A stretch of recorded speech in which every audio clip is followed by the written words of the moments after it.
Hey guys, welcome back to the next video. In this video, we are going to do hands-on in terms of NFS mount or the NFS storage, which we are going to use on the pod. So here, as you can see on my screen, there is also the host name which we have defined earlier called manager1.kube.com. So which is also pointing to the IP address of your gateway or IP address of your, not gateway, but then IP address of your, your server. So this is your master server. So it is having that IP address map to both manager1 as well as manager1.kube.com. Okay, so this is what I want to start with. Now go to OPT software storage, and then I'm going to create the pod number 6, storage pod 6.yaml. In the storage pod 6.yaml, I'm going to mention the pod details, which we have just discussed right now, sometime back on the previous video. So I'm copy pasting the manifest. As you can see over here, the API version is v1 and kind is pod, and this is metadata. It has a name of NFS-pod. And here is the container. And in the container, you have the name of the container, which is Nginx container, image which you're using, which is Nginx. And you can see that it is using a mount volume, NFS volume, and then it's going to be mounted on the container in this location, which is the default document root of your Nginx. And then inside your volume, you have the NFS volume. That's the name of the volume which you're defining. That's the same one which you're giving over here as well. So this is important, and this particular volume name is referred as a volume mount. Just because it comes in the front doesn't mean that it is declaring here first. It is because of this declaration you're able to use it on the volume mount. So NFS has a special tag over here. Now, if you have seen on the previous one, we would have given empty directory, or else we would have given something called host path, right? So instead of empty directory and host path, we are giving NFS over here. So this is the difference between other storages and this one. So this is going to use NFS right now. And you need two details about the NFS. One is about the where your NFS is hosted, which is your NFS server.example.com, which is something which we need to change this to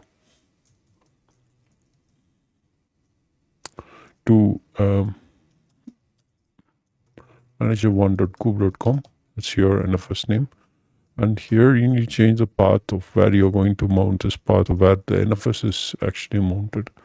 So which is MNT NFS. So this is basically two things which you need to change before you copy paste to remember that. So give the location where it is actually pointing it at this moment, so that you can actually utilize this these two. So do remember, I have given you the hashtag, making you sure that you should replace this with your NFS share path as well as the server address.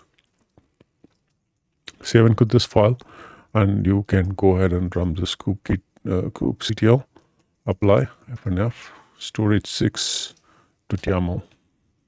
Now you can see that the pod is created. It's running now. So what we're going to do right now as the pod is running, a very simple task which we have right now.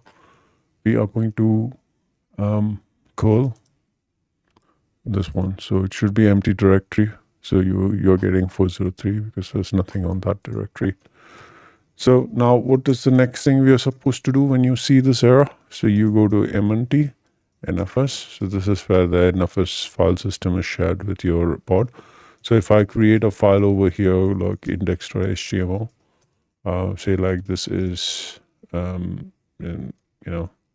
test one. Now do remember why we create index.html. If you're not from the background of web server background, index.html is what we call as a default directory index. Okay, so directory index basically means that there are a set of files that the HTTP or the service like Nginx service would look out for when you start the service. So one of those files is index.html. Index.html will be by default around the world will be used as the default directory index. So that's why we use this index.html. And it basically is the front page of any website. So that's why we don't even type the IP address colon.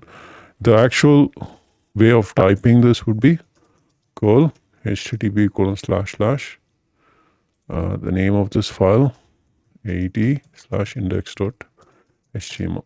This is the actual way of typing a URL, but this also works because everything else is default. So the protocol is default, port number is default, and the index.html is default.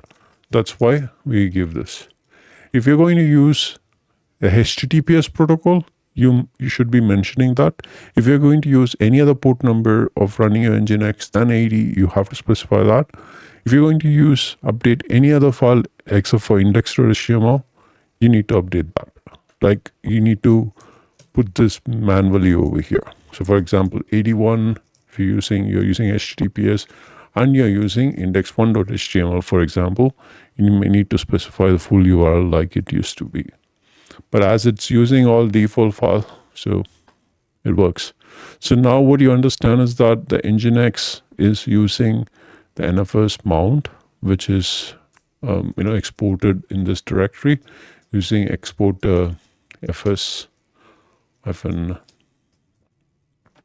export fnfs. So you can see that that's particular /mnt NFS mount point, and that is some partition which it is using. You can also use the kubectl describe to understand about this pod, and you can also see that it is using NFS volume over here.